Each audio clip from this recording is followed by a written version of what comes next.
বন্ধুরা, জাল পাতলাম। জাল এই সব বড় বড় পালায় বেঁধে দেখুন, জাল পুরো একদম ছিঁড়ে গেছে। নতুন জাল, এই পালা পড়েছে, পড়ে পুরো ছিঁড়ে গেছে সব ভাসনা পালা। আর একেবারে আমরা সুন্দরবনের উপরেই চলে এসেছি। এই দেখুন, জাল ঘেরা দেওয়া, এই জালের ঘেরা দেওয়া, এগুলো সব জালের ঘেরা। আমরা একেবারে পাশে চলে এসেছি। খুব গরম লেগেছে বন্ধুরা, প্রচণ্ড গরম। সেই গরমের জন্য এখানে চলে এসেছি।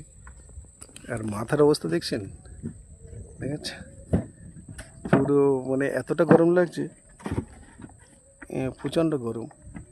যার কারণে এখানে চলে এসেছি। আর দেখি আর একটা দোন পেতেছি, এটাই কি পাই। আর এবার আমরা ভাসনা জাল দেবো ছোট পার্শে মাছ ধরার জন্য। তাতেও যদি মাছ পাই আপনাদের দেখাবো।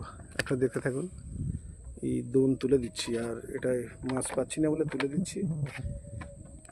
দেখুন, এখানেও বালির চর, গরান গাছ ফরেস্টার থেকে ঘেরা দিয়ে দিয়েছে একটা গাছ। মানে এগুলো গরান গাছ আছে, খলসি গাছ আছে। আর আমি যে গাছটা ধরে আছি এটা গেঁয়ো গাছ।